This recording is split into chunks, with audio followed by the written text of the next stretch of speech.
نئی نسل جو ہے گھر میں آتا ہے لڑکا اور اس کے ساتھ ایک لڑکی ہوتی ہے، وہ باپ سے کہتے ہیں ہی از مائی فرینڈ، کہتے اوکے بیٹا بیٹھے انجوائے کریں، آج بہت اچھا بچہ ہے میرا، اس کو کوئی اعتراض نہیں۔ اور اگر بیٹی کسی بوائے فرینڈ کو لے کر آ تو بھی کسی کو اعتراض نہیں۔ تو جب یہ حالت ہو جاتی ہے سر، تو یہ وہ حالت ہے جو حضور صلی اللہ علیہ وسلم نے فرمایا تھا کہ وقت آئے گا لوگ برائی سے روکنا چھوڑ دیں گے اور نیکی کی تلقین کرنا بھی چھوڑ دیں گے۔ اس وقت ان پر ایسے لوگ مسلط کر دیے جائیں گے جو بے حس بھی ہوں گے، ظالم بھی ہوں گے، اور ان کا کوئی لوگ کچھ بھی نہیں بگاڑ سکے گا۔ آج آپ دیکھ لیں کہ عالم اسلام کہیں بھی ہے، کوئی بھی سلطنت ہے عالم اسلام کی اٹھا کر دیکھ لیں، وہ یو اے ای کی ریاستیں ہوں، وہ سعودی عرب ہو، وہ مصر ہو، وہ لیبیا ہو، سوڈان ہو، وہ پاکستان ہو، ہاں ایک قسم کا مارشل لا ہے، جبری حکومت ہے، عوام کے بارے میں کوئی بھی نہیں سوچ رہا۔ جو بھی اہل حکومت ہیں، اہل یا حکمران ہیں، وہ ان کی تمام عیاشیاں، ان کے تمام کاروبار، ان کی تمام حالات، سب کچھ وہی چل رہا ہے۔ عوام پیچھے جا رہے ہیں، وہ آگے جا رہے ہیں۔ آپ فرانس کی ہسٹری پڑھیں تو آج پاکستان کی اور فرانس کی ہسٹری تقریباً ایک جیسی ہے۔ اس وقت جتنی 95% جو ایسٹس تھے اور جو وسائل تھے حکومت کے، وہ تین طبقے کے قبضوں میں تھے۔ ایک گرجا تھا، یعنی ہاں جی، اور ایک شاہی خاندان تھا، اور ایک اشرافیہ تھی۔ عوام روٹی کو ترستے تھے، اور جب روٹی کا مطالبہ ملکہ نے کہا کہ ڈبل روٹی کھا لے، پھر کیا ہوا؟ پھر وہ بھوک جو تھی وہ بڑھتی گئی، اور بھوک نے بے بسی ختم کر دیا آخرکار کہ خودکشی کرنے سے بہتر ہے مار کے مر جاؤ۔ پھر عوام سڑکوں پر آ گئے، اور پھر 40,000 انسان قتل ہوا۔ پھر اس ملکہ کا سر بھی کاٹا گیا، بادشاہ کا سر بھی کاٹا گیا، تمام معاہدے جو ملکوں سے کیے ہوئے تھے سارے جلا دیے گئے۔ اس کے بعد فرانس کی زندگی نئی شروع، اور آج دنیا کی سب سے بڑی طاقت ہے۔ تو بات یہ ہے کہ اس پر آپ دیکھیں یہ اب کچھ بھی نہیں ہوگا۔ میں نے ایک اپنی فلم میں سین لکھا تو میرے سے وہ آدمی نے کہا کہ آپ یہ غلط لکھ رہے ہیں، یہ تو گڑبڑ ہو جائے گی فلاں۔ میں کہا جی اس کا میں ذمہ دار ہوں۔ وہ ایک پاگل ہے، وہ کہتا ہے کہ ملک میں مارشل لا ہونا، جمہوریت کا میں قائل نہیں۔ وہ اس کو مارتے ہیں، مار کے کورٹ میں لے جاتے ہیں۔ تو وہ کہتے ہیں کہ تم کیوں جمہوریت کے خلاف؟ کہتا ہے جمہوریت کے خلاف میں اس لیے ہوں کہ اس میں اگر ایک کتے کا بچہ ہو، بدماش ہو، بے غیرت ہو، بے حس ہو، ظالم ہو، زانی ہو، اس کے پاس ووٹ ہوتے ہیں اسمبلی میں آ جائے، یہ کون سی جمہوریت؟ وہ کہتا ہے کہ جمہوریت کے لیے پہلے وہ تعلیم اور وہ سسٹم چاہیے جو ہمارے اسلام میں شروع سے تھا۔ اور اگر یہ سسٹم ہے جمہوریت یہ ہے کہ بھائی جس کے ساتھ زیادہ لوگ ہیں وہی حکمران ہے، تو پھر حسین اور یزید کی جنگ میں یزید کو گالیاں کیوں دیتے؟ سارے آدمی تو ان کے ساتھ تھے، یزید کے ساتھ تھے۔ حسین کے ساتھ 72 لوگ تھے، 37 رشتہ دار تھے، 14 بچے تھے، کچھ بھی مارتے۔ تو مجھے یہ بتائیں کہ پھر جمہوریت کہاں گئی؟ کیوں نہیں وہ لوگ اٹھے؟ اور پھر میں نے یہ بمباری دکھائی ایران پر، جس میں 48 لوگ مر گئے، آیت اللہ خمینی بھی مر گیا۔ وہ پھر اس کورٹ میں آتا ہے، کہتا ہے سر آپ پوچھتے تھے، لوگ بھی پوچھتے ہیں کہ حسین کیسے مر گیا، کیسے شہید ہو گئے، کیوں نہیں لوگ آئے؟ ایسے ہی نہیں آئے سر، ارد گرد عالم اسلام کا گھیرا ہے، بیچ میں ایران ہے، آیت اللہ خمینی مر گیا، 48 لوگ مر گئے، کربلا آ گئی نا 48 گھروں میں، کوئی بولا؟ ایسے اس وقت بھی لوگ یہ چپ مار دی۔ اور حضرت علی کرم اللہ وجہ کا قول ہے کہ دنیا بد سے بدتر ہوتی جائے گی، برائی برے لوگوں کی برائی کی وجہ سے نہیں، نیک لوگوں کی خاموشی کی وجہ سے۔ نیک لوگ بولنا چھوڑ، وہ یہ سوچیں گے یار ہم تو نماز پڑھ رہے ہیں، اگر یہ آدمی شراب پی رہا ہے، زنا کر رہا ہے، کوئی ڈاکہ مارے، دفع کرو، مجھے کیا؟ تو ایسی بستیوں کو اللہ جب غرق کرتا ہے، کہتے ہیں نیکو لوگوں کو پہلے غرق کرو، کہ ان کے ارد گرد میری آیتوں کی توہین ہوتی تھی اور یہ خاموش تھے۔ تو آپ دیکھیں کہ کچھ بھی نہیں ہوگا، ایران برباد ہو جائے گا، برباد ہو گیا، لیکن ان کی ہمت ہے کہ دیکھیں وہ کچھ اس عزم کو لے کر کھڑے ہوئے ہیں کہ جب ہم نہیں رہیں گے تو پھر ہم وہ بچے بھی لے آئیں گے جو 6 مہینے کے ہیں کہ آؤ پھر ان کو بھی مارو۔ اچھا ناصر دیپ صاحب، حالیہ آپ کی ایک فلم آئی ہے مارکیٹ میں، اٹکل بلا، جس میں شان صاحب نے کام کیا اور آپ نے لکھی ہے. یہ میں تو سمجھتا ہوں کہ یہ ایک بہت بڑی اچیومنٹ ہے کہ پاکستان کے سینماز چونکہ آلموسٹ مسمار ہو گئے ہیں کہ اسٹوڈیو تک ہمارے ہاتھ سے چلے گئے، تو یہ فلم ایک نیک شگون کے طور پہ مارکیٹ میں آئی. اس کے بارے میں ہمیں کچھ بتائیے کہ اس پروڈیوسر نے آپ کو کیسے اپروچ کیا اور آپ نے اس فلم کو کیسے لکھا، یا اس کی میکنگ کے بارے میں کچھ بتائیے. سر جو اس کا پروڈیوسر ہیں وہ دو ہیں، ایک عمر حبیب ہے مین، جو انہوں نے پہلے تو پوری پاکستان فلم انڈسٹری کا سروے کیا، ہر ڈائریکٹر سے ملے، ہر رائٹر سے ملے، پھر میرا انتخاب کیا. میرے ساتھ 2 فلمیں سائن کی، میں نے فلم لکھی. میری فلم کا نام تھا ببرس. وہ اسکرپٹ لکھا، اسکرپٹ لکھ کے میں نے ڈائریکٹر کے حوالے کیا. اس نے اس میں کچھ چینجز کہا کہ کر دے، میں نے چینجز کر دی. میں نے کہا جی آپ کہتے جی آپ بالکل اوکے ہے. میں نے امریکہ جانا تھا 1 مہینے کے لیے. میں نے کہا میں امریکہ جا رہا ہوں، اگر کوئی پرابلم ہے تو مجھ پر. کہتے نہیں جی بالکل ٹھیک ہے. میں نے کہا جی ٹھیک ہے. میں امریکہ چلا گیا. واپس آیا تو فلم کی شوٹنگ شروع ہو گئی تھی. فلم کا نام بلا ہو گیا. میں سیٹ پر چلا گیا. سیٹ پر جب گیا تو وہاں یہ مونا لیزا جو یہ ڈانس کر رہی تھی، اس سیٹ پر اس کا ڈانس نہیں تھا، سین تھا. میں نے ڈائریکٹر سے کہا، میں نے کہا میرے بھائی بات سنیں، اس پر تو سین تھا، یہ ڈانس تو نہیں کرتی تھی، تو کریکٹر کچھ اور آپ نے گانا ڈال دیا. کہتے نہیں وہ ٹھیک ہے، اور یہ کہہ کر چلا گیا. یہ میری انسلٹ تھی. بعد میں مجھے پتہ چلا کہ انہوں نے اسکرپٹ میرے کو سامنے رکھ کے چینج کر دیا، کسی اور رائٹر کو بلا کر سکرین پلے بھی اس نے خود بنا لیا ڈائریکٹر نے، اور بیڑا غرق کر دیا اسکرپٹ کا. میں نے پھر جب فلم دیکھی اکیلے میں نے دیکھی بیٹھ کے، ریلیز والے دن 12 بجے والا شو میں نے اسپیشل چلوایا کیو سینما میں. فلم دیکھی. میں نے اپنے پروڈیوسرس کا، میں نے کہا بات یہ ہے کہ اب میرا بنتا ہی ہے کہ میں پریس کانفرنس کروں اور تمہارے ڈائریکٹر کے پورے پول کھول دوں. تو اس نے میرے سے ریکویسٹ کی کہ میرا 8 کروڑ روپیہ لگا ہوا ہے ناصر صاحب، آپ بولیں گے اب جو ہو گیا معاف کر دیں. میں نے کہا چلو معاف کیا. آپ کو بھی معاف کیا، ڈائریکٹر کو بھی معاف کیا. اللہ تعالیٰ آپ کو عزت دے. اور پھر میں نے اللہ سے دعا کی. میں نے کہا میرے مالک تو جانتا ہے میں نے کیا لکھا. اب بدلا گیا تو اس میں بدلنے کا مقصد اس ڈائریکٹر کا صرف یہی تھا کہ مجھے ڈیگریڈ کرے اور یہ تاثر دے کہ جو کچھ کیا میں نے کیا. تو میں نے کہا میرے مالک اس کو اتنی عزت ضرور دے دینا کہ پروڈیوسر جو ہے وہ میرے سے دور نہ ہو، اس سے دور ہو جائے. وہی ہوا. آج پروڈیوسر سے ڈائریکٹر کو ملنے کے لیے بھی تیار نہیں ہے، اور میں ان کی نیکسٹ فلم لکھ رہا ہوں.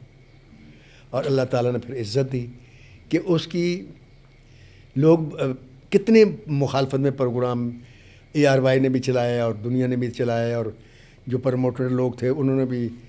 یہ جو چکر چلتا ہے نا دوسری فلم کو ڈیگریڈ کرنے کے لیے، وہ سارے ہوئے، لیکن اس کے بعد تو فلم چل رہی ہے. اچھا ناصر صاحب، یہ جو بلا فلم ہے، ہم تو چاہتے ہیں کہ اللہ کرے کہ یہ ایک نئی فلم کا اسی طرح ٹرینڈ سیٹر ثابت ہو جس طرح 1975 میں وحشی جٹ. تو لیکن کیا سر ایک ہی فلم سے انڈسٹری کا دوبارہ اس طرح کا ریوائول ہو سکتا ہے کہ وہ پرانا فلمی کلچر واپس آ جائے؟ اس کی ایک صورت ہے جی، میں نے مریم نواز صاحبہ کو 2-3 پوڈ کاسٹ میں یہ مشورہ دیا تھا کہ آپ جو ان پروڈیوسروں کو پیسے دے رہے ہیں یہ بھی اچھا اقدام ہے، چلو اب وہ شروع ہو رہی ہیں فلمیں، لیکن باقی جو فنڈ ہے میری اب اس کی ریکویسٹ ہے کہ وہ روک لے. اس سے وہ ہر چھوٹے شہر میں ایک سینما بنا دے.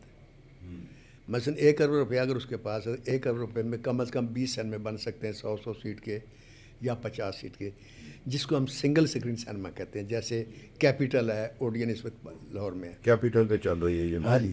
اس کی وجہ کیا ہے؟ وجہ یہ ہے کہ اس وقت پوزیشن یہ ہے کہ 50% سینما لیتا ہے، اور اگر اس کو پہلے شو پہ فلم پسند نہیں آتی کسی بھی وجہ سے، اس کے اگر 3 شو ہیں تو اس کا 1 شو کاٹ کے کسی دوسری فلم کو دے دیتا ہے. اور جب دوسرے دن دیکھتا ہے کہ اور ڈاؤن ہے تو تیسرے دن وہ DPC جو بھی ہوتے ہیں وہ پروڈیوسر کے ہاتھ میں پکڑا دیتا ہے، اور وہ بس فارغ ہو جاتا ہے. یہ جو سرکٹ کا سینما جس کو سنگل سکرین کہتے ہیں، اس پہ فلم جو چلتی ہے اس میں بہت لوگ آتے ہیں جو ترس گئے ہیں فلم کو، جو اس ڈیجیٹل سینمے کے نیٹ فلیکس پہ نہیں پہنچ سکتے. 24 روپے کا ٹکٹ، 2700 روپے کا ٹکٹ، 3000 روپے کا ٹکٹ کون لے کے کھا سکتا ہے؟ پھر آنا جانا پوپر، ایک آدمی کو فلم دیکھنے کے لیے کم از کم 4000 روپے چاہیے. اور آپ تو ماشاءاللہ ہے بھی عوامی رائٹر. عوامی رائٹر ہوں میں تو اب دیکھیں یہاں کیپٹل سن میں وہ چلے 500 روپے کا ٹکٹ ہے. پہلے دن کا اس کا جو بزنس آپ اندازہ لگائیں 10 لاکھ سے زیادہ تھا, دوسرے دن 12 لاکھ تھا, تیسرے دن 14 لاکھ تھا. تو وہ لوگ آئے جن کو یہ فلمیں دیکھنے کو نہیں ملتی تھی. تو یہ اگر ہر شہر میں ہوں گے 20 سن میں, تو اگر ایک پروڈیوسر کی فلم اتر گئی ہے یہاں سے, اتار دی گئی ہے, وہ ان 20 سنموں پہ بک بھی جائے گی, اگر نہیں بکے گی چلے گی, اور پروڈیوسر بچ جائے گا. اب اس لیے لوگ نہیں رسک لیتے کہ پروڈیوسر کی فلم جب فلاپ ہوتی ہے تو اس کا سارا پیسہ ڈوب جاتا ہے. ہماری انڈسٹری کی بچت پہلے یہ تھی, 200 سنیما تھا سرکٹ میں جو گر گیا. فلم ڈیڈ فلاپ ہوتی تھی, پروڈیوسر دوسرے دن نئی فلم شروع کر دیتا تھا, کیونکہ وہ 200 سنیما جو تھا نا, اس پر اس کا پرنٹ مسلسل جاتا تھا, کہیں نہ کہیں چلتی رہتی. چلتی رہتی تھی. سر 1 سال پورا پرنٹ واپس ہی نہیں آتا تھا. پھر میلے بھی تھے 64. تو اب وہ کلچر کر دیا ختم, جیسے بھی حالات نے کر دیا. حالانکہ سینما کے بارے میں یہ ہے کہ سینما گرا نہیں سکتا کوئی آدمی, لیکن گرا دیے گئے سینما, جیسے کہ جہاں اور مانی ہوگی وہاں سینما کے سلسلے میں. سر میں نے دیکھا ہے کہ اس بلا فلم کی وجہ سے کئی سینمے دوبارہ بننا شروع ہو گئے, یعنی نغمہ سینما کو انہوں نے ریوائو یعنی شروع کر دیا. یہ اوڈین سینما اور نغمہ ایسے کیپٹل کے سینما سے جتنا بھی چھوٹا سرکٹ میں سینما ڈیڈ ہے وہ ریوائز ہوگا, وہ اپڈیٹ کرے گا اپنے آپ کو, اور فلمیں چلیں گی, اور آپ دیکھیں گے پر پروڈیوسر مرے گا نہیں. اب یہ جو فلم ہے بلا, یہ عید تک جو ہے نا کیپٹل میں چلے گی کم از کم. تو اس لیے سینمے اگر بنا لیے جائیں, یہ ریکویسٹ ہے میری مریم نواز صاحب ایسا ہے کہ کم از کم پنجاب میں 20 سینمے تو بنا دیں چھوٹے شہر میں جہاں سینمے نہیں ہیں. لیکن سر گورنمنٹ سے زیادہ سینمے کے مالکان تو عام لوگ ہوتے ہیں. نہیں, وہ ہوتے عام لوگ ہیں, لیکن جب عام لوگ نہیں بنا رہے مثال کے طور پر, تو اگر گورنمنٹ بنا دے گی تو سینما تو گورنمنٹ کا رہے گا. گورنمنٹ کرایہ لے, وہ یہ تھوڑی ہے کہ بھئی اس کو انکم نہیں ہوگی, اس کو کرایہ ملے گا. مجھے ایک مزاحیہ بات یاد آ گئی. میرے ایک دوست ہوا کرتے تھے, آپ کے فلموں کے بڑے مشہور ایکٹر تھے, طارق شاہ صاحب. انہوں نے مجھے ایک دفعہ بتایا کہ جب شیر خان فلم ہٹ ہوئی تھی 1981 میں, تو اس فلم نے اس دور میں کوئی 1 کروڑ سے زیادہ کا بزنس کیا. تو لوگوں نے یونس ملک صاحب کو مشورہ دیا, کیونکہ پروڈیوسر بھی وہی تھے ڈائریکٹر ہونے کے ساتھ ساتھ, کہ آپ گلستان سینما خرید. گلستانی محفل سینما, محفل سینما. میں گواہ ہوں, میں ساتھ تھا. اچھا. سینما خریدنے گئے, سودا طے کہ ملک اشفاق صاحب وہاں کے مینیجر تھے, انہوں نے سودا طے کرایا, اور 25 لاکھ روپیہ انہوں نے وہ اس میں ڈالا. پتہ نہیں 60 لاکھ میں سودا ہوا تھا. تو ایڈوانس دینے کے لیے میں اور گامی بٹ ایک پروڈیوسر تھے, وہ ساتھ تھے. تو ہم محفل سینما میں نیچے بیٹھ کے یہ اوپر دے گئے پیسے دینے کے گئے. اب ان کو ہو گیا 15-20 منٹ, یہ نہیں آئے. تو گامی بٹ گیا, میں نے کہا ان کو جاؤ بلا کے لاؤ. گامی بٹ گیا, گامی بٹ بھی نہیں آیا. میں چلا گیا تو میں نے دیکھا کہ وہاں گھوڑی ہو رہی ہے, اور مرد سب کھیل رہے ہیں. وہ جو چادر تھی نوٹوں والی وہ پاس پڑی ہوئی ہے, اور سامنے ایک آدمی ہے پاجامہ کرتا اس نے پہنے, اس کے ساتھ آڈا ہے کہ جتنا, اور جیت گئے. پھر جتنا جیت گئے, کوئی میرے خیال میں 10-12 لاکھ روپیہ جیت گئے. تو میں نے گامی بٹ سے, میں کانپنا شروع ہو گیا, میری تو ٹانگیں کانپنا شروع ہوئی. میں گامی بٹ ہو گیا کہ نہیں کہوں آ جاؤ, 12 لاکھ جیت لیا اور کی ہے. تو انہوں نے, اللہ ان کو غریقی رحمت کرے, انہوں نے جملہ بولا کہ میں اس آدمی کا پاجامہ بھی جیت کے جانا آج, سیٹھ آبد کا. اور سیٹھ آبد کو کون جیت سکتا ہے سر؟ وہ 5 لاکھ کا دعویٰ, اس نے 10 لاکھ لگا دیا. ہاں, میں نیچے چلا گیا. زیادہ سے زیادہ 10 منٹ لگے ہوں گے سر. تو یونس ملک اور گامی بٹ نیچے ہے, وہ 12 لاکھ جو جیتی وہ بھی ہار گیا, 25 لاکھ اپنا بھی ہار گیا. یعنی وہ شیر خان کی جیتی, وہ کمائی ہار کے تو واپس آ گئے. وہ تو یہ بیڈ لک ہوتی ہے, اس لیے ہے نا, جوا کسی کا نہ ہوا. تو پاکستان فلم انڈسٹری میں اس چیز نے بھی کافی گڑبڑ کی لوگوں کے ساتھ. بعد میں یونس ملک صاحب نے ایز اے پروڈیوسر کبھی کوئی فلم نہیں بنائی. سر وہ ایک لمبی بات ہے. بات یہ ہے کہ یونس ملک صاحب نے شیر خان کے بعد ان کے اندر ایک ایسی چیز آ گئی جو نہیں آنی چاہیے, کیونکہ مولا جٹ 2 سال چلی, شیر خان 3 سال چلی. اور شیر خان ایسی فلم تھی, فرسٹ رن 40 لاکھ کی گئی گزرنے والے, سیکنڈ رن 60,000 کی گئی, پہلے 40,000 کی, سیکنڈ رن 60,000 کی, تھرڈ رن 80,000 کی. ایسی فلم تھی. تو اب ان کے اندر جو چیز آئی, بس وہ اللہ ان کو غریق رحمت کرے, نہیں آنی چاہیے تھی. پھر ان کا زوال شروع ہو گیا, پھر وہ فلم بنا نہیں سکے, پھر ہٹ فلم بھی نہیں دیکھ سکے. جی. تو یہ جو چیزیں نا, میں تو ہر ایک کو کہتا ہوں جن کو اللہ عزت دیتا ہے مقام دیتا ہے، کامیابیاں دیتا ہے، پیسہ دیتا ہے، شہرت دیتا ہے، تو میں ان کو ایک ہی بات سمجھایا کرتا ہوں کہ یار یہ جو کچھ تمہیں ملا نا، یہ تمہاری محنت سے نہیں ملا، یہ اس کی عطا ہے. عطا ہے، بالکل اس کو سنبھال کے رکھ. جو جائے گا وہ تمہاری خطا ہے. جی. اپنی خطا سے بچو اور اس کی عطا کا شکر ادا کرو، تم کبھی تم پر زوال نہیں آئے گا. لیکن لوگ نہیں مانتے. لیکن ناصر صاحب یہ جو آپ نے بات کی ہے کہ ٹھیک ہے اس کی عطا ہے، لیکن جو آپ آدھی بات کر رہے ہیں کہ محنت سے نہیں ہے، لیکن آپ کو جو اللہ تعالیٰ نے مقام دیا ہے. یہ اس کی عطا ہے سر. محنت مست ہے کیونکہ محنت آپ کے ہاتھ میں ہے. وہ آپ دیانتداری سے کریں. جو اللہ نے آپ کو فن دیا وہ دی بیسٹ آپ پروڈیوسر کو دیں. مقدر آپ کے ہاتھ میں نہیں ہے، وہ اللہ کے ہاتھ میں. وہ پھر اس کے بعد اللہ سے مانگے، پھر اللہ دیتا ہے. کیونکہ آپ کا ایک امیج یہ بھی ہے کہ آپ کی لکھی ہوئی فلم کبھی فلاپ نہیں ہوتی. اللہ کی بڑی رحمت ہے جی. ایک فلم میری زندگی میں ایسی گزری ہے جو ڈیڈ فلاپ تھی پوری لائف میں. اس فلم کا نام تھا نیلم ملک ہاتھ کی فلم تھی. اچھا. اس کو میں نے بددعا بھی دی تھی کیونکہ میرے ساتھ بڑی زیادتی ہوئی تھی، تو وہ بس وہ فلاپ تھی. آپ نے ایز اے ڈائریکٹر بھی تو فلمیں بنائی ہیں، تو آپ نے اس چیز کو پرولونگ کیوں نہیں کیا، پیچھے کیوں ہٹے آپ؟ سر میں اس کا جواب دوں گا تو پھر میرے خلاف ایک محاذ کھڑا ہو جائے گا. مختصراً یہ سمجھیں کہ بعض پروڈیوسر فلم نہیں بناتے، ان کا مقصد کچھ اور ہوتا ہے. فلم ایک بہت بڑا پیشن ہے اور فلم ایک بہت بڑا میڈیا ہے. فلم سے آپ قوموں کی تقدیر بدل سکتے ہیں. آپ اپنی قوم کے کلچر کو، اس کے موریال کو پروموٹ کر سکتے ہیں. لوگ جب فلم اس لیے بناتے ہیں نا فار ادروائز مقصد کہ منی بلیک وائٹ کرنی ہے یا عیاشی کرنی ہے یا کچھ اور مقصد ہے، پھر اس کام میں برکت نہیں رہتی سر. تو میں نے یہ دیکھا کہ کمپرومائز بہت کرنا پڑتا ہے. میں نے کمپرومائز کرنا چھوڑ دیا اور میں نے کہا میں نہیں بناتا. کیا سر یہ بات واقعی درست ہے کہ ایک اچھے اور مہذب معاشروں کے لیے وہاں پہ فلم ہونا ضروری ہے؟ دیکھیں ایک دور تھا، ہم طوائفوں کو برا کہتے ہیں نا، ایک دور تھا کہ طوائفیں بری نہیں ہوتی. پتہ نہیں لوگ ان کو کیوں برے کہتے ہیں. جو اصل طوائفیں تھیں ان کے پاس شرفا اپنی بیٹیوں کو بھیجا کرتے تھے جی. کہ ان کو اٹھنے کے، بیٹھنے کے، مہمانوں کو ریسیو کرنے کے آداب سکھاؤ، اور وہاں سے وہ سیکھ کر آتی تھی. یہ خراب تب ہوئی جب کچھ عورتوں نے اپنی عزت بیچنا شروع کر دی، پھر یہ بدنام ہو گئی، پھر یہ عام ہو گیا. ورنہ طوائفیں جو تھی صرف رقص کرتی تھی. بڑے بڑے نواب، بڑے بڑے راجے مہاراجے آتے تھے، ان کا ڈانس دیکھتے تھے. اور آپ کو پتہ ہے ہندو میتھالوجی میں ویسے بھی ڈانس جو ہے عبادت ہے، جی. جی. تو وہ اس کو عبادت سمجھ کے کرتے تھے اور لوگ ان کو عبادت سمجھ. ہم جیسے قوالی نہیں سننے جاتے، وہ اس طریقے سے ڈانس دیکھنے جاتے تھے. تو طوائفوں میں یہ گھٹیا پن نہیں تھا. وہاں جو لکھنؤ کے طوائفیں تھیں یا دلی کی طوائفیں تھیں وہ ایسی نہیں تھیں. اس دور میں کوئی بھی طوائف جو تھی وہ عزت نہیں بیچتی تھی، رقص کرتی تھی 1.5 سال، اور شرفا سے شادیاں بھی ہوتی تھیں ان کی. لیکن اس کے بعد پھر حالات بدلے اور پھر اس طرف چل پڑیں کچھ عورتیں، وہ پھر گڑبڑ ہو گئی. اچھا ناصر لطیف صاحب، پچھلے دنوں میں نا آپ کے بارے میں بھی کچھ تنقید دیکھنے میں آئی. میں اپنی بات نہیں کرتا، ہم نے تو دوسروں کی بات اٹھا کے آگے، مطلب یہی کام ہوتا ہے کہ آپ نے جیسے بھی طائفوں کا ذکر ہوا تو آپ نے ایک دفعہ کہیں بیان دیا تھا جس کے اوپر نا کافی لوگوں نے اپنی طرف سے کومنٹس دیے کہ پاکستان کی جو فلمی ہیروئنیں تھیں وہ ہیرا منڈی سے آیا کرتی تھی.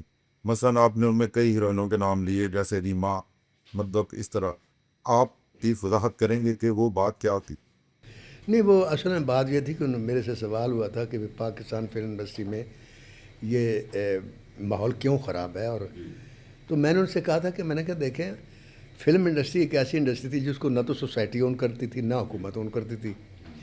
تو جس دور میں ہم رائٹر تھے یا انڈسٹری چڑھ رہی تھی، اس دور میں جو فلم دیکھا جاتا تھا لڑکا یا لڑکی واپس آتا تو باپ کان پکڑوا دیتا تھا کہ تم نے فلم دیکھی کیوں. دیکھی بھی کیوں.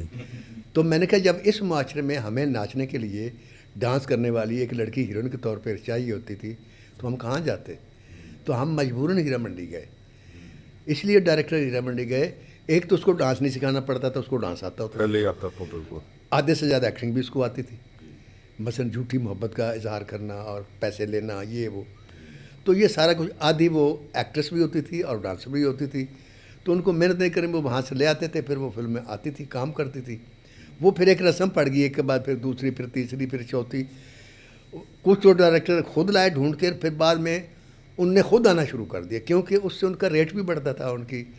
مثلاً اگر کسی محفل میں ڈانس کرنے جاتے فرض کو 5,000 ملتا تھا، تو جو ہیروئن آ جاتی تھی انڈسٹری میں اس کا 10,000 20,000 یا 50,000 ہو جاتا تھا. وہ پھر انہوں نے بھی اپنا بزنس بنا لیا. تو وہ میں نے تو اس لیے بات کی تھی کہ اس میں کسی کی وہ بدخوئی یا وہ خدا نہ لیکن خاصا، لوگ اس بات کو لیکن لوگوں نے وہ کر لیا. پھر میں نے اپالوجائز بھی کر لیا. میں نے کہا میرے بھائی میں معافی مانگتا ہوں، لیکن میں نے جو بات کی تھی یار وہ تو نیٹ پر بھی موجود ہے، وہ گوگل میں بھی موجود ہے. جس کا نام کرو سرچ کرو سارا کچھ، میرا نام لکھ کے گوگل سب کچھ بتا دیا میں کیا ہوں کیا نہیں ہوں. تو لیکن چلو آپ لوگوں کو برا لگا، میں آئی ایم سوری. وہ یہ بات تھی. تو جب بھی کسی کے آدمی کی آپ ہسٹری بتاتے ہیں تو جو اس کا ماضی ہے اس کے بارے میں پھر یا تو آپ جھوٹ بولیں. بالکل بالکل. تو اگر آپ جھوٹ بولتے ہیں تو ویسے گناہ ہے، اور سچ بولتے ہیں تو لوگ مانتے نہیں، سنتے نہیں، سننے کے لیے تیار نہیں. تو پھر میں چپ ہی کر گیا. میں کہا یار میں کیا بولوں. وہ مجھے ایک آدمی نے کہا آپ نے آٹو بایوگرافی لکھی بہت بکے گی. میں کہا بالکل بہت بکے گی، لیکن یا تو مجھے لوگ مار دیں گے یا میرے گھر کو جلا دیں گے. فائدہ کیا؟ یا تو میں جھوٹ لکھوں. جھوٹ لکھوں گا تو قیامت تک لوگ پڑھتے رہیں گے تو وہ جھوٹ میرے کھاتے میں ہے. سچ لکھوں گی تو برداشت نہیں ہوگا. میں نے کہا میں نہیں لکھتا. اچھا ناصر دیپ صاحب، آج کل تو نہیں، بڑے پرانے ایک رائٹر ہیں خلیل الرحمان قمر صاحب، جی جو کہ پاکستان کی ٹی وی انڈسٹری کے ایک جانے پہچانے، آپ مطلب جانتے ہی ہیں کہ رائٹر ہیں. لیکن ایک چیز دیکھنے میں آئی ہے، میں اکیلا نہیں کہتا، بڑے لوگوں کا یہ ماننا ہے کہ وہ بڑے ہائپر ہیں، کہ ان کے سامنے کوئی بندہ انٹرویو لینے بیٹھے تو وہ اس کے ساتھ بدتمیزی کرتے ہیں. وہ کوئی ایسا کویسچن نہیں کرنے دیتے جو ان کو پسند نہ آتا ہو، کہ اپنی آرا سے ہٹ کے وہ کسی کو بات نہیں کرنے دیتے. آپ ان کے بارے میں کچھ؟ دیکھیے یہ تو ان کا پرسنل کردار ہے نا سر. میں ان کے بارے میں کیا کہہ سکتا ہوں. ایک آدمی کی فرض کرو یہ ایک نیچر ہے، وہ نہیں برداشت کرتا یا اپنی راہ کے خلاف نہیں کرتا. وہ اپنا ڈائلاگ بھی نہیں کاٹنے دیتا، ٹھیک ہے، ڈائریکٹر کو سین نہیں بدلنے دیتا. تو یہ ایک آدمی کا مائنڈ سیٹ بن گیا، یا اس کا یہ کردار کا، یا اس کی فطرت بن گئی ہے. تو فطرت کو آپ چینج نہیں کر سکتے. وہ جو نیچر بن گئی ہے نا اس کو اگر آپ چینج کریں گے تو گڑبڑ ہو جائے گی. آپ کو اس کے مطابق چلنا پڑے گا، ورنہ آپ انٹرویو نہ کریں. پھر یہی مثلاً میں نے ایک جگہ پہ ان کا انٹرویو ہوتے ہوئے دیکھا، تو اینکر نے کوئی کویسچن پوچھا کہ وہ شاعری بھی کرتے ہیں. ہاں جی تو انہوں نے جس طرح کا جواب دیا کہ یہ مجھے مطلب الہام ہوتا ہے کہ آج اگر مرزا غالب زندہ ہوتا تو میں اس کو پوچھتا کہ تم کتنے بڑے شاعر ہو، یہ ہو، اس طرح کی باتیں. کیا یہ چیزیں مطلب انسانوں کو دیو دیتی ہیں؟ جیسا کہ بھی آپ نے کہا کہ اللہ تعالیٰ جب آپ کو کچھ عطا کرتا ہے تو اس کی عطا ہوتی ہے، بالکل اس عطا کو ہوتی ہے. سنبھال کے رکھو. بالکل آپ پچھلے 51 سال سے آپ ماشاء اللہ ایک ہٹ رائٹر ہیں، کہ ماشاء اللہ آپ ابھی تک چل رہے ہیں. آپ کا سایہ اللہ تعالیٰ قائم رکھے. لیکن 2 یا 3 ڈراموں، ہٹ ڈرامے دے کر کسی بندے کا دماغ خراب ہو جائے، یہ بات کچھ ہضم نہیں ہوتی. میں تو ان سے ملتا ہوں تو میرے ساتھ وہ بڑے پیار سے ملتے ہیں، بڑا اچھا ملتے ہیں، اور میں ان کی قدر بھی کرتا ہوں، عزت بھی کرتا ہوں، اور ان کو رائٹر بھی بہت بڑا مانتا ہوں. اب یہ جو آپ نے بات کی ہے نا کہ 2-3 ڈرامے، تو انہوں نے 2-3 ہی لکھے میرے خیال میں، بے پناہ ڈرامے لکھے. میں ان کو میرے خیال 10-12 سال سے دیکھ رہا ہوں مسلسل ڈرامے لکھ رہے ہیں. فلم بہت کام لکھتے ہیں، 1-2-3 فلمیں انہوں نے لکھی ہیں، وہ فلم میں نہیں آتے. وہاں پیسے بھی بہت ملتے ہیں، اور ان کے ایک ہٹ جا رہا تو انہوں نے نکی جی ہاں فلم لکھی بھی تھی. تھا جی ہاں. کوئی تو اس کا کہاں لکھی تھی، نکی جی ہاں تھی، اور بھی کوئی فلم ہوگی وہ بھی لکھی تھی. 3 یا 4 فلمیں لکھی ہیں انہوں نے، 5. تو ایک آدمی کامیاب ہے سر، اللہ نے اس کو عزت دی ہوئی ہے. تو جس کو اللہ نے عزت دی ہوئی تو میں اس کے خلاف بات نہیں کرتا. اس کی وجہ یہ ہے کہ عزت اور عظمت اللہ کے پاس ہے، جس کو اس نے دی ہے. اگر میں نہیں مانتا تو نہیں سر، ہم خلاف بھی کر رہے، ہمارا حق ہے کہ ہم ترہیم تو کریں. بالکل. دیکھیں آپ جو کہہ رہے ہیں کہ اس کا لہجہ نرم ہونا چاہیے، یہ میں بھی کہتا ہوں. کیونکہ وہ ایک ادیب ہے. ہاں بالکل، لہجہ نرم ہونا چاہیے، پیار محبت ہونی چاہیے سب کو. مجھے ذاتی طور پر اس کی کسی چیز سے اختلاف نہیں، کیونکہ اس کی فطرت ہے. میں اس کے بارے میں جواب لوگوں کو یہ دیتا ہوں کہ وہ انٹرویو میں آپ سے لڑتا ہے، آپ نہ انٹرویو کریں. اور اگر آپ انٹرویو کے پہلے اس کو سوال بھیج دیں، بھائی یہ میں سوال کروں گا، اس میں اگر کوئی سوال پر اس اعتراض ہے وہ کاٹ دیں، یا اس کے ساتھ ڈسکس کر کے اس سوال کو چینج کر لیں، یہ جو بھی مسئلہ ہے، یا نہ کریں. اور اگر آپ کو ضرورت ہے اس کی، اور ہر قیمت پر آپ اس کا انٹرویو کرنا چاہتے ہیں، تو پھر جو وہ جس طریقے سے کرے گا وہ برداشت کریں. وہ پھر عوام پر چھوڑ دیں کہ ایک آدمی نے ایک غلط بات کی یا صحیح بات کی، وہ عوام پر چھوڑ دیں. ذاتی طور پر اگر آپ میرے سے پوچھیں نا کہ مجھے اس کی کوئی چیز جو کھٹکتی تو وہ صرف ایک ہے، اور وہ یہ ہے کہ جس وقت وہ مائک پر آتے ہیں یا انٹرویو دیتے ہیں وہ سگریٹ لگا لیتے ہیں، بس یہی بات مجھے اچھی نہیں لگتی۔ سگریٹ بے شک پئیں سب کوئی کریں، لیکن جس وقت مائک پر بیٹھے ہوں، عوام کے سامنے بیٹھے ہوں، وہاں آپ تقریر بھی کر رہے ہیں اور سگریٹ بھی پی رہے ہیں، یہ مجھے چیز اچھی نہیں لگتی، باقی سب ویشی جٹ کا بھی ایک ڈائلاگ مجھے اسی طرح کا یاد آ رہا ہے کہ جب روشن افضان صاحب ہاں جی سلطان راہی کو سمجھا رہے ہیں کسی بات پہ، اوے مولیا بزرگ کہتے نے، وہ اس کی بات کاٹ کے آگے سے کہتا ہے اوے بک نہ آئے کسی جوان دی گل کا۔ ہاں جی بالکل، مطلب میرے اندر وہ چیز ہے کہ ویسے میں پیدائش بھی چونکہ گاؤں کی ہوں اور وہاں میں نے یہ لڑائیاں جھگڑے دیکھے ہوئے ہیں، میرے اور ان رائٹروں میں یہ بنیادی فرق ہے۔ جی یہ ہسپتالوں میں پیدا ہوئے، اچھے کلاسوں میں پڑھے، کوئی ایچسن میں پڑھا، کوئی گورنمنٹ کالج میں پڑھا، کوئی کہیں پڑھا۔ انہوں نے یہاں گلیوں کے گنڈے تو دیکھے جو تھڑے پر بیٹھ کر بدماشی کرتے ہیں، انہوں نے بہت دشمنی اور وہ گنڈے نہیں دیکھے جو پنجاب کی کلچر کی نمائندگی کرتے ہیں، اور یہ ان کو کہتے ہیں کہ مجھے کہتے ہیں یہ پنجاب کا کلچر نہیں ہے۔ میں نے تو پنجاب کا کلچر اپنی آنکھوں سے دیکھا ہوا ہے کہ میرے اپنے گاؤں کی وٹ جو ہے اس پر ایک آدمی جا رہا تھا جو میرے چچا کے پاس بیٹھتا تھا، غلام محمد ان کا نام تھا، اور ہمارے ساتھ ان کی دشمن تھی، تو وہ ان کا دوست تھا، وہ ساتھ میرے گاؤں میں رہتا تھا۔ اس نے میرے باپ کو دیکھا، ہم ڈیرے پر بیٹھے تھے، میں میرے والد صاحب اور میرے بھائی بھی بیٹھے ہوئے تھے، تو اس نے دیکھا، محمد یار اس کا نام تھا، یوں دیکھ کے اس نے اسے ہم کھنگورا کہتے ہیں پنجاب میں، کھنگورا مار کے چل پڑا۔ تو میرے والد صاحب نے وہ اپنے بیٹوں سے کہا انہوں پھاڑ کے لیا، انہوں پھاڑ کے لائے، آ گیا، کہنا کی گل ہے بڑے کھنگورے ماردا، تیرا سگ ٹھیک ہے؟ کہنا میرا سگ خراب ہے، میں نے جدو کسی نے ویکھا میں انج ہی کنگورا ماردا۔ انہیں پتر نے کہنا ہے سگ ٹھیک کر دو، یعنی گلا مکے مار مار کے گردن دے وچ انہوں نے نیم بے ہوش کر دیتا۔ انہوں نے کہا جا ہوں اج تو بعد کھنگی نا۔ یہاں سے دشمنی شروع ہوئی جو 8-9 سال رہی، ایک کھانسنے سے۔ پنجاب کا کلچر پنجاب کا کلچر یہ ہے، ایسا ہی۔ پنجاب کا کلچر یہ نہیں، پنجاب پھر دیکھے انہیں کے ساتھ دشمنی تھی اور بول چال بھی بند تھی، ایک دوسرے پر اٹیک بھی کرتے تھے۔ میں اس وقت چھوٹا سا تھا، میرے خیال میں 4-5-6 سال کا ہوں گا، تو ان کے گاؤں سے آگے ہماری زمین تھی، تو وہ بھتا ہوتا ہے نا، وہ صبح سحری کے وقت بیل لے کے جاتے ہیں بھائی، اور ماں جو تھی وہ بھتا لے کر جاتی تھی، پراٹھا وغیرہ لسی وغیرہ لے کے، تقریباً جس کو چاش کا ٹائم آپ کہتے ہیں، سورج تھوڑا سا نکلا تو وہ یوں چکر کاٹ کے نا، یوں یہاں ان کا گاؤں تھا، یوں چکر کاٹ کے وہاں وہ جاتے تھے اور ادھر سے آتے تھے۔ ان کا راستہ اصل میں ان کے گاؤں کے اندر سے تھا اور وہ بڑا قریبی تھا۔ تو ایک دفعہ میری ماں کی طبیعت خراب تھی، تو اس نے میری جو میرے سے بڑی بہن تھی اس سے کہا کہ ماری نام تھا اس کا، اللہ ان کو غرق رحمت کرے، اسی سال فوت ہوئی ہیں۔ تو کہنے لگی پتر پتہ لے جا، میری طبیعت آج ٹھیک نہیں ہے۔ انہوں نے کیا ٹھیک ہے؟ انہوں نے پتہ سر تے رکھا، میں نے نال لیا، تو ہم اس راستے پر چل پڑے جو ان کے گاؤں سے ہو کے جاتا۔ اب اس کو بھی نہیں پتہ تھا کہ اوپر سے جاتے ہیں، ماں نے بتایا بھی نہیں، ہم چل پڑے، مجھے بھی نہیں پتہ تھا۔ تو ہم جب ان کی اس وٹ پر گئے نا جو جس کے دائیں بائیں ان کی زمین تھی، تو وہاں اس کا نام نذیر تھا جو سب سے بڑا بھائی تھا، اور ایک ساتھ وہ تھا بوٹا مسلی تھا، ایک اور کوئی کا تھا، وہ چارہ کاٹ رہے تھے، شٹالا سردیوں کے دن تھے۔ تو ایک دم جب اس نے دیکھا نا تو وہ بوٹا مسلی کہندا ہے انہوں، چودھری نذیر کہندا چودھری حسین دی دھی جا رہی ہو پھد لے۔ اس نے اس طرح دیکھا تو وہ میری بہن بھی رک گئی، میں بھی رک گیا، ہم کانپ گئے کہ یہ تو اسی گڑبڑ ہو گئی، غلط جگہ تے آ گیا۔ تو وہ اٹھا اور اس نے اس مسلی کو پکڑا، اس کے منہ پر اس نے ایسا زناٹے دار تھپڑ مارا، کاظم صاحب کہ آپ کی سوچ ہوگی، اور کہندا میری زمین چوں نکل جا، آج تو بعد تو میری زمین وچ قدم رکھا میں تن تھا مار دیا۔ اس بعد چلدا کول آیا، میری بھن دے سر تے ہاتھ رکھیا، کہندا پتر تیرے نال کوئی دشمنی تیرے پیو نال ہے، جا چلی جا۔ ہم چلے گئے۔ یہ پنجاب تھا۔ یہ بجا بالکل اگر آج کے دشمن کو لے تو کہنا ٹھیک ہے پھاڑ لو۔ کیا بات۔ حالانکہ ایک دن نا میں ایک فیس بک پہ سٹیٹس دیکھ رہا تھا، کوئی آپ پہ تنقید کر رہا تھا ویسے ہی کہ جی ویشی جٹ فلم جو ہے نا، یہ بیسیکلی فلموں کی بربادی کا دور شروع ہوا ہے۔ جی اب وہ ایک ہے شخص جس کو سوائے انڈسٹری کی برائی کرنے کے اپنی یوٹیوب پر اور کوئی کام نہیں آتا۔ جن فلموں نے تاریخ لکھ دی، مولا جٹ، ویشی جٹ اور بشیرہ، اور ایک اور فلم تو کہتا ہے ان فلموں نے پاکستان کو انڈسٹری کو برباد کیا ہے بھائی.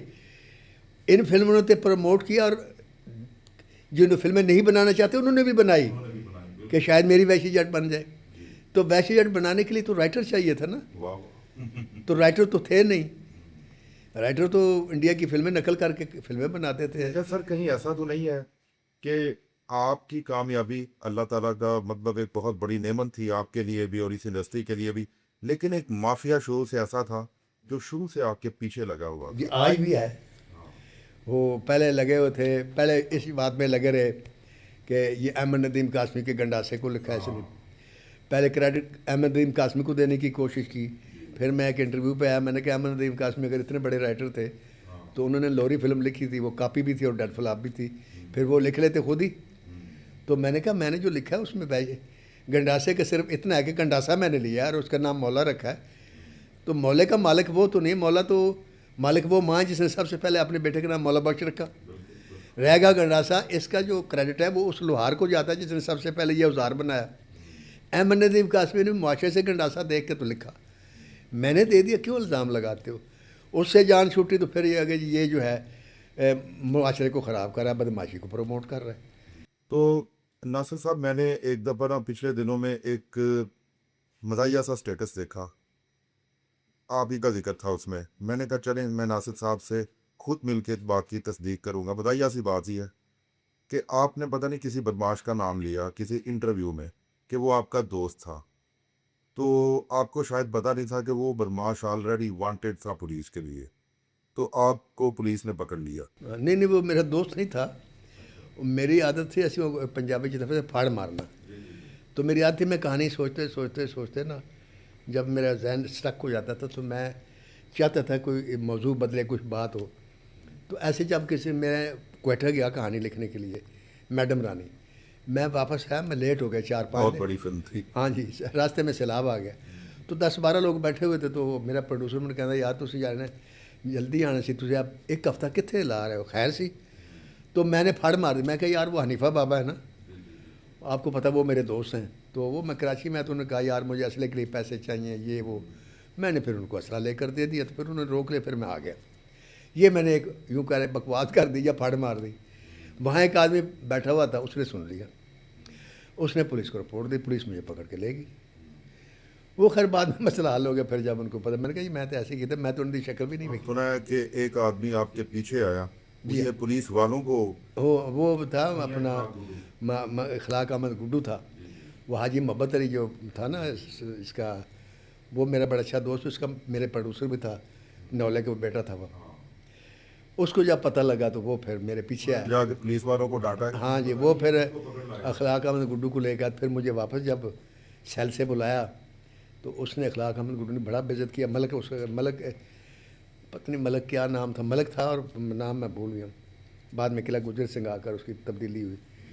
تو اس کو اس نے بڑا کچھ سنا. اس نے کہا یہ تھا نا تو میرے باپ کی اینٹوں سے بنا ہوا ہے, تمہیں ضرورت کیسی تم ناصر ندیم کو پکڑ کے لے آؤ. بڑی معافی اس نے مانگی. کہتا نہیں تم کل سے تھانے میں نہیں ہوگے, اگلے دن ٹرانسفر ہوگی اس کی.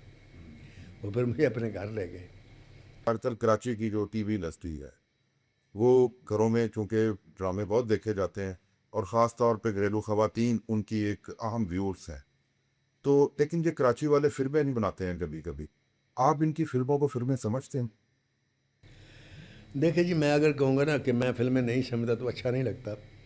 بات یہ ہے کہ یہ لاہور کے لوگ اکثر اعتراض کرتے ہیں کہ جی یہ ڈرامے ہیں اور ڈراموں میں گانے ڈالے ہوئے.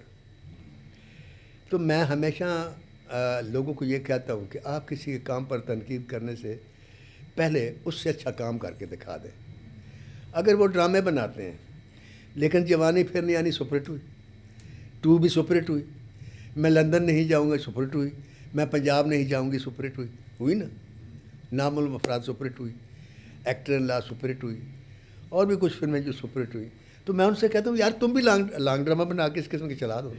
سر جن میں ہیروز ادھر کام کر رہے ہیں آپ ان کی پرفارمنس سے مطمئن ہیں کہ اگر آپ ان کے ساتھ جہاں پہ لاہور میں فلم بنائیں پنجابی فلم, تو کیا آپ مطلب بلکہ ان لڑکیوں جو ان فلموں میں آج کل کام کر رہی ہیں ان ڈراموں میں, آپ ان سب سے مطمئن ہیں کہ آپ ان میں سے کسی کے ساتھ فلم کریں؟ صاحب جی مطمئن اس لیے ہوں کہ ان کے علاوہ ہے ہی کوئی نہیں.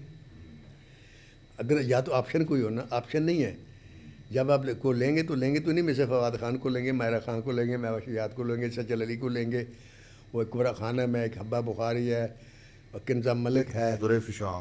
ہاں وہ اور بھی ہیں کتنے 5 میرے نام نہیں آتے مجھے. یہ ایک جو مونالیزا جس نے برلا میں کام کیا وہ ہے، اور بہت ساری لڑکی ہیں. ایک لڑکی تھی جس نے لیجنڈ آف مولوجٹ میں کام کیا تھا، وہ ڈھابے کا جو بابا تھا اس کی بیٹی بنی تھی. اچھا. نام میں اس کا بھول گیا ہوں، پتنی آکاش کے آکاشا کچھ اس قسم کا نام ہے.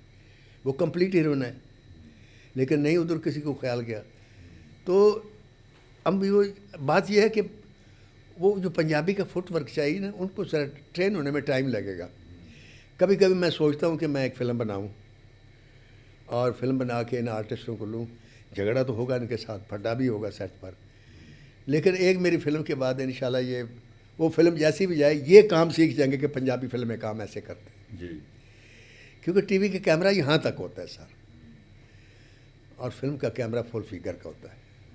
یہ ایج ٹو ایج سنیما کی جو سکرین ہوتی ہے نا، اس کو سنبھالنا بڑا مشکل ہے. بڑا مشکل ہوتا ہے بالکل. تو یہ جو چیزیں اب چونکہ وہ پڑھے لکھے ہیں، وہ اپنے حساب سے دیکھتے ہیں، تو ٹھیک ہے وہ اپنے حساب سے دیکھیں، جیسے مرضی وہ کریں. لیکن 2014 سے انڈسٹری ان کے قبضے میں ہے، 10-12 سال تو ہو گئے نا، تو ریوائول ہوا انڈسٹری کا. نہیں سر، مجھے تو فلمیں بھی سپر ہٹ ہوئیں. مجھے تو امید ہے کہ یہ بلا جو ہے نا، یہ ریوائول میں شروع سے کہہ رہا ہوں سر، جب بھی ہوگا کاظم صاحب پنجابی فلم سے ہوگا. سر یہ جو کویسچن ہے یہ یوتھ کے لیے بھی ہے کہ ماشاءاللہ بلا فلم جو ہے یہ چلی، اللہ کرے کہ یہ واقعی پنجابی فلموں کے لیے بلکہ اوورآل فلمی صنعت کے لیے ایک ریوائول ثابت ہو. لیکن سر ہماری جو یوتھ ہے اس کے لیے ایک مسئلہ ہے کہ وہ قرآن فلمی کلچر کو نہیں جانتے. حضرت خواجہ حضرت بستامی تھے، بہت بڑے ولی تھے وقت کے، اور عالم بھی تھے. تو ان کے ایک ہمسایہ تھا یہودی، تو اس کو ہمیشہ واز کرتے تھے یار تو مسلمان ہو جا، ہمیشہ. آخرکار وہ مسلمان ہو گئے. 3 دن کے بعد واپس آیا، کہندا جی میں اسلام تو میری توبہ. کہندا کیوں؟ کہندا جی جہاں اسلام تہاڈا ہے نا وہ کرنا میرے واسطے چ نہیں ہے گا، تو جہاں اسلام تہاڈے مریداں دا اس تو اچھا اسلام میرے کول ہے، وہ میں یہودی بہتر ہوں. اس کا مطلب پتہ کیا ہے کہ آپ جو بھی بات کریں، آپ مثلا میں زبان سے بات کروں گا نہ کسی سے، نہیں جی ہم بہت اچھے لوگ ہیں آپ ہمارے پر اعتماد کریں، وہ تہاڈی مثال دے دے گا، عہدی مثال دے گا، انہیں انج کیتا، میں خاموش ہو جاؤں گی جیسے آپ خاموش ہو جاتے ہیں. اس کا جواب جو ہے جب پارٹی ہے اس کے ساتھ ڈیل کر کے دینا پڑے گا کہ جب کوئی خلاف بولے تو کہ نہیں یار میں کاظم صاحب والا کام کیا بہت اچھا، انہیں جو کیا پورا کیا، انج ہوا یہ ہوا. عمل سے ہم کریں گے تو بات ہوگی، ورنہ جو چیز ایک مشہور ہو جاتی ہے نا، حالانکہ وہ ایسی ہوتی نہیں. مثلا انڈسٹری میں کوئی سارے چور نہیں ہیں، بدنام ہو گئے. جیسے ایک محاورہ مشہور ہے لاہوری ٹھگ. اب لاہور میں سارے تو ٹھگ نہیں ہیں نا. گجرات کے بارے میں مشہور ہے جتی چور، تو گجرات میں تو جتی کوئی نہیں چراتا. تو یہ اس قسم کی جو باتیں بن جاتی ہیں، اس کو لے کر افسر جو آدمی آتا ہے، پیسہ جو سرمایہ دار سمجھدار ہوتا ہے، اس کو پتہ ہونا چاہیے کہ جب وہ پیسہ، ہاں دھوکہ کیسے ہوا. اکثر باہر کے لوگ امریکہ سے، یو کے سے، ادھر ادھر سے جو ہے انہوں نے ڈائریکٹر کا انتخاب کیا، اور ڈائریکٹر انہوں نے لے کر اس کے بعد چلے گئے اس کو پیسے دے کر، تو انہوں نے بے ایمانی کر لی. سرمایہ دار کو خود موجود ہونا چاہیے، کم از کم ان کے ایک آدمی ہو جو پیسہ وہ خرچ کرے. تو ناظرین یہ تھے ہمارے آج کے ایک معزز مہمان اور ایک سویٹ پرسنالٹی جناب ناصر ادیب صاحب. ہم آئندہ پھر ان کے ساتھ کسی اور پوڈ کاسٹ میں آپ کی خدمت میں حاضر ہوں گے. ہمارے چینل کو سبسکرائب کرنا مت بھولیے گا. اللہ حافظ.